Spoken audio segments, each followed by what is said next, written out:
Hello, स्वागत है आपका अपना यूट्यूब चैनल प्रशंसा ऑनेस्ट एजुकेशन पर। मैं श्वेता प्रति आप सभी का स्वागत करती हूँ।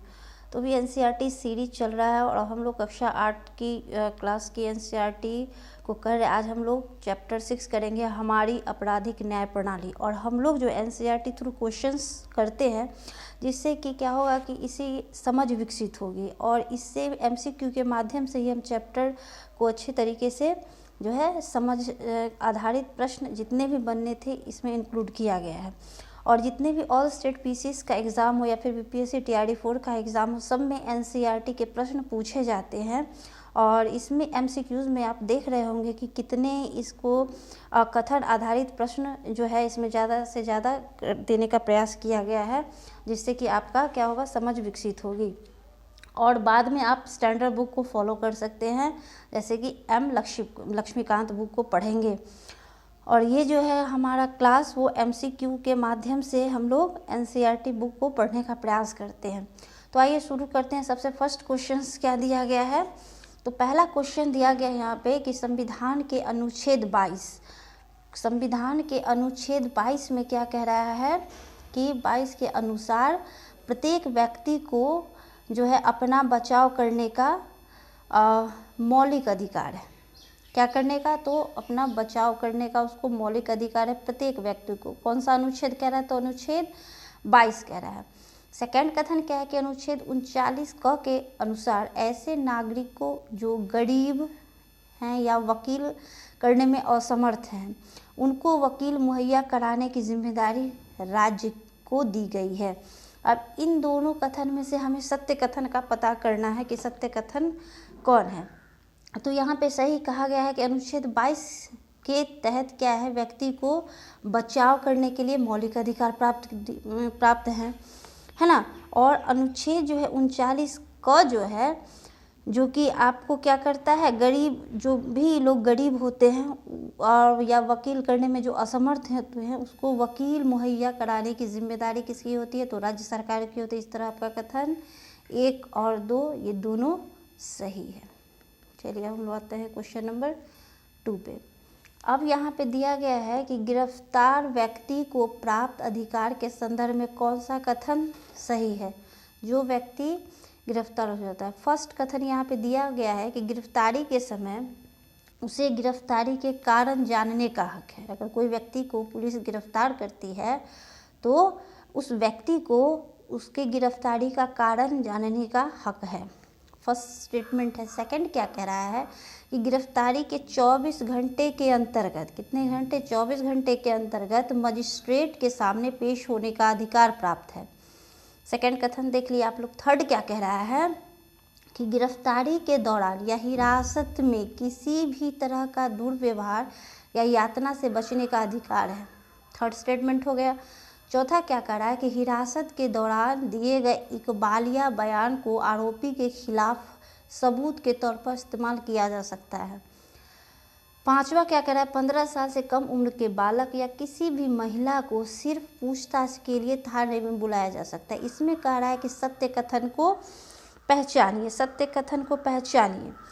तो यहाँ पे देख लीजिए, सत्य कथन आपका ए तो ये बिल्कुल सही है कि 24 घंटे के अंदर जो है जो गिरफ्तार है उसको मजिस्ट्रेट के सामने पेश किया जाए। तो फर्स्ट तो एकदम सही स्टेटमेंट है।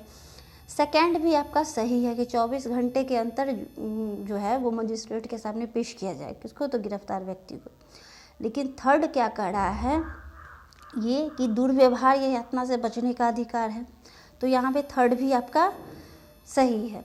लेकिन यहाँ पे चौथा स्टेटमेंट आपका जो है दिया गया है कि पुलिस हिरासत में इकबालिया बयान को आरोपी के खिलाफ सबूत के तौर पर इस्तेमाल किया जा सकता है। ये कथन जो है आपका चौथा ये गलत है, क्योंकि अगर पुलिस मारपीट के दौरान ज़बरदस्ती कबूल करवा लेती है कि तुमने यह गुनाह किया है या तुमने चोरी किया है, किसी भी तरह का अपराध हो, तो इसको जो है सो इसको सबूत के तौर पर इस्तेमाल नहीं किया जा सकता। इस तरह चौथा आपका क्या हो जाएगा, रॉन्ग हो जाएगा। पाँचवा क्या कह रहा है कि 15 साल के कम बालक ही हो या फिर महिला हो, सिर्फ पूछताछ के लिए ही थाने में बुलाया जा सकता है। तो थाने में इसको जो है नहीं बुलाया जा सकता है। 15 साल से कम उम्र के बच्चे हो या फिर महिला को थाने में पूछताछ के लिए नहीं बुलाया जाए, जिसके चलते ये दोनों रॉन्ग हो गया। आपका 1, 2, तीनों आंसर जो है सही है, तो ए जो है वो करेक्ट आंसर है। चलिए हम लोग आते हैं थर्ड क्वेश्चन पे।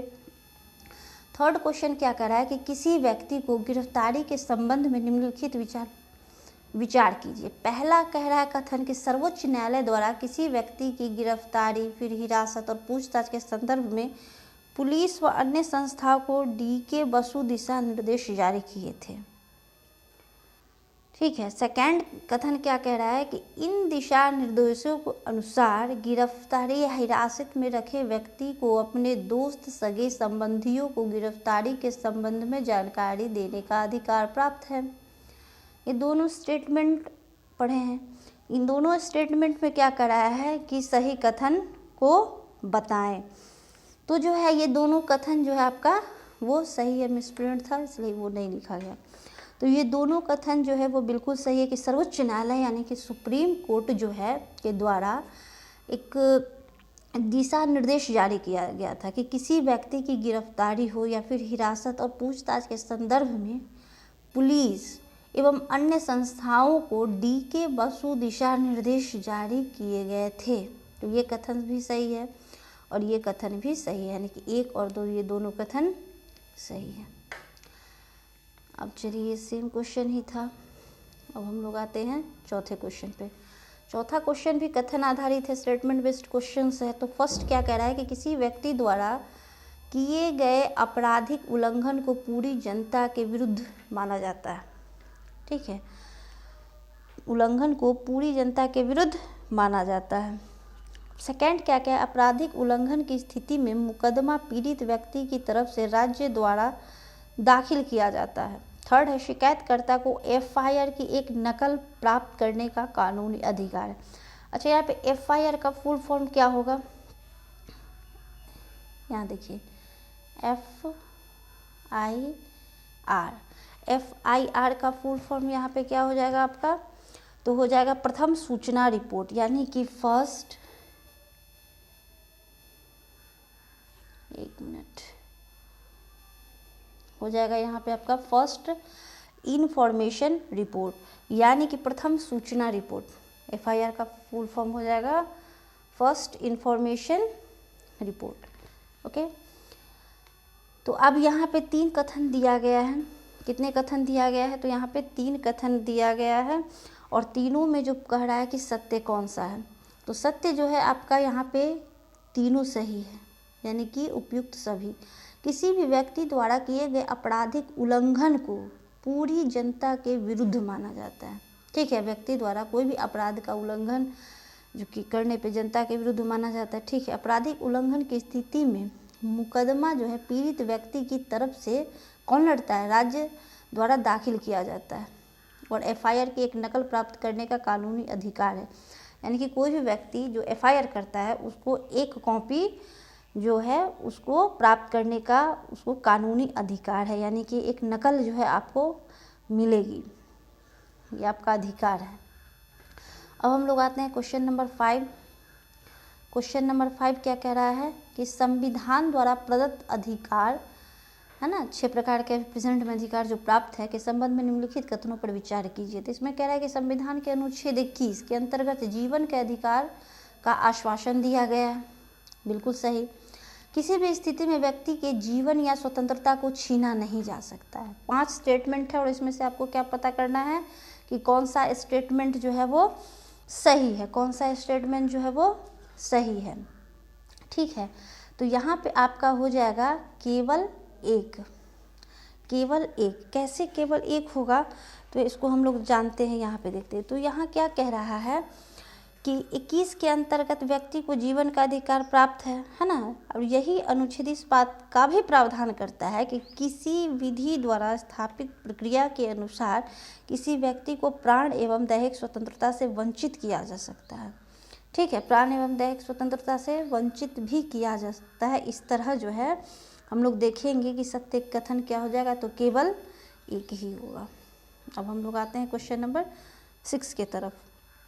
कानून के समक्ष समानता, यानी कि कानून के नज़र में जो है सब के सब बराबर है ना, धर्म, जाति, लिंग आदि जो है इसके साथ हम लोग भेदभाव नहीं कर सकते हैं, यानी कि सब कानून के नज़र में बराबर, प्रत्येक नागरिक कानून के समक्ष समान है, सही है।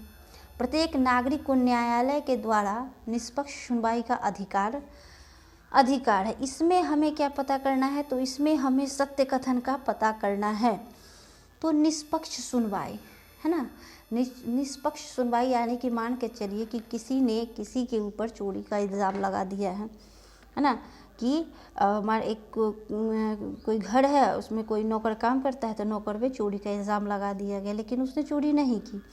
तो इस तरह क्या होगा कि निष्पक्ष ये न्यायालय जो है, न्यायाधीश जो है, वो मान करके चलेंगे कि इसने चोरी नहीं की, और जो इल्ज़ाम लगाया है उसको प्रूफ करना होगा कि इसने चोरी की है। तो इसी को हम लोग निष्पक्ष सुनवाई कहते हैं। जो न्यायाधीश है यह वह मान करके इसकी सुनवाई करते हैं कि इसने जो है चोरी नहीं की है। तो इस तरह देखेंगे तो सी हो जाएगा 1 और 2 दोनों जो कथन सत्य हैं। अब हम लोग आते हैं 8वें प्रश्न पर। किसी भी अपराध का अंतिम निर्धारण कौन करता है? तो किसी भी अपराध का कोई व्यक्ति अगर अपराध करता है तो सबसे पहले तो पुलिस जो है, कोई आदमी जाता है पुलिस के सामने जाके सबसे पहले FIR करता है, फर्स्ट इन्फॉर्मेशन रिपोर्ट लिखवाता है। पहली सूचना जो है वो किसको, पहले पुलिस को, और पुलिस जा कर के उसको पकड़ के रखती है। तो ऐसा नहीं है कि पुलिस ही उसको सज़ा सुनाती है, उसको तो सिर्फ संदेह के आधार पर पकड़ा जाता है। उसके बाद जो है उसको न्यायालय के सामने प्रस्तुत किया जाता है, और उसमें वह फैसला होता है कि वह व्यक्ति जो है वो आपराधिक है, उसने अपराध किया है कि नहीं। ठीक है, तो अंतिम फैसला कौन सुनाता है? तो आपका वो न्यायालय डिसाइड करता है कि व्यक्ति जो है उसने अपराध किया है कि सिर्फ उस पर इल्ज़ाम लगा है ना। अब हम लोग आते हैं क्वेश्चन नंबर 8 पे। 8 क्या कह रहा है? किसी घटना के होने पर पुलिस द्वारा किए जाने वाले कार्य को निम्नलिखित में से कौन सा कार्य शामिल है? मान के चलिए पुलिस द्वारा कोई घटना होती है तो पुलिस द्वारा कौन कौन से कार्य शामिल है, क्या क्या करेगा? तो सबसे पहले अपराध की जानकारी मिलने पर उसकी जांच करना, सेकेंड है गवाहों के बयान दर्ज करना और सबूत इकट्ठा करना, आरोप पत्र दाखिल करना, आरोपी को हिरासत में लाना। ये 4 जो दिए गए हैं, इन चारों में से जो है इन चारों में से क्या करना है? तो कूट के सहयोग से पता करना है कि कौन कौन से कार्य शामिल हैं, कौन कौन से कार्य शामिल हैं। ठीक है, तो यहाँ पे जो है आपका ये 1 2 3 4 यानी कि ये सब चारों कार्य जो है पुलिस के द्वारा शामिल है। कि अपराध की जानकारी अगर पुलिस को मिलती है तो तुरंत जाकर के उसकी जांच करता है कि सही में यहाँ पे जो है कोई कांड हुआ है किसी भी प्रकार का, तो वहाँ सबसे पहले जाकर के वो जांच करता है। फिर गवाहों के बयान दर्ज करता है इस स्थिति पे, कहीं चोरी हुई हो या फिर किसी भी तरह का, उसके बाद वो सबूत इकट्ठा करता है। फिर आरोप पत्र दाखिल करना ये भी करता है। फिर अगर आरोपी पकड़ा गया तो उसको हिरासत में लेता है। यानी कि चारों काम जो हैं वो पुलिस के द्वारा किए जाते हैं सबसे पहले। ठीक है, अब हम लोग आते हैं प्रश्न संख्या 9 को देखते हैं। सूची मिलान करें, सूची को मिलान करें। ठीक है, तो सूची मिलान करें में सबसे पहले क्या हो जाएगा? आपका पुलिस है, सरकारी वकील है और ये है। तो पुलिस जले हुए घर की तस्वीर लेना। पुलिस क्या काम करेगी? सबसे पहले जले हुए घर की तस्वीर लेगी अगर इस तरह का कार्य है तो। फिर सरकारी वकील क्या करेगा? अदालत में गवाहों की जांच करेगा। सरकारी वकील क्या करेगा कि अदालत में जो है गवाह उसकी जांच करेगा। बचाव पक्ष के वकील का क्या काम है? तो आरोपित व्यक्ति से मिलना, आरोपी व्यक्ति से मिलना। और न्यायाधीश क्या करेगा? तो फैसला लिखेगा। तो इस तरह जो हम लोग देखेंगे तो यहाँ पे जो है कोड दिया गया है, तो इस तरह आपका हो जाएगा ये ऑप्शन सी A का 2। और इस तरह जो है हम लोग देखेंगे कि ये है A का, पहले पुलिस जाएगी तो जले हुए घर की तस्वीर लेगी, सरकारी वकील अदालत में गवाहों की वो जांच करेगा, है ना। तो इस तरह ये मैच द फॉलोइंग करके प्रश्न आया गया। अब है क्वेश्चन नंबर 10। अब जो है यहाँ पे कूट दिया गया और मैच करना है। तो संज्ञेय है, निष्पक्ष है, जिरह है और हिरासत है, जिसको डिटेंशन कहा जाता है। ठीक है, तो इसमें आपका क्या हो जाएगा कि संज्ञेय पर क्या होगा, पुलिस को अदालत की अनुमति के बिना गिरफ्तारी की छूट है। पुलिस को अदालत की अनुमति के बिना गिरफ्तारी की छूट है। संज्ञेय के आधार पर पुलिस क्या कर सकती है, तो गिरफ्तार कर सकती है। ठीक है, इसके बाद है सेकंड का कि निष्पक्ष यानी कि न्याय संगत व्यवहार करना चाहिए। तो निष्पक्ष न्यायालय जो है तो वो क्या करेगा, न्याय संगत व्यवहार करेगा। फिर जीरा, तो इसका भी आपका हो जाएगा पक्ष विपक्ष के वकीलों द्वारा पूछताछ करना। ठीक है, हिरासत पुलिस द्वारा किसी को गिरफ्तार किया जाना, यानी कि आपका ऑप्शन ए सही है। ए का A1, बी का 2, 3 का सी का 3, 4 का डी। तो इस तरह जो है सो मैच द फॉलोइंग आपका। और इस चैप्टर का लास्ट प्रश्न है कि जिस पर अदालत में किसी अपराध के लिए मुकदमा चल रहा हो उसे आरोपी कहते हैं। संदर्भित मामले में किसी व्यक्ति ने क्या देखा, सुना या जाना उसे गवाह कहते हैं। और संज्ञेय अपराध की सूचना मिलने पर थाना प्रभावी अधिकारी को फौरन FIR दर्ज करनी पड़ती। तो इसमें क्या करा कि सत्य कथन का करा है कि पता करिए। कौन सा कथन का पता करिए, तो सत्य कथन का पता करिए। और इसमें हो जाएगा आपका ये डी, यानी कि तीनों कथन जो है सो आपका वो सही है।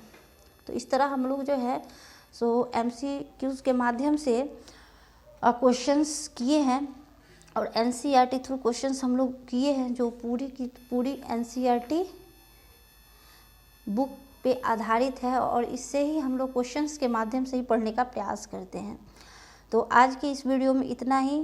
फिर नेक्स्ट वीडियो में हम लोग चैप्टर 7 पढ़ेंगे और इसी तरह कंटिन्यू यह श्रृंखला जारी रहेगी। और हम लोग जो है कक्षा 12 तक 12वीं तक कंप्लीट करेंगे ऐसे ही चैप्टर वाइज। आज के लिए इतना ही, धन्यवाद।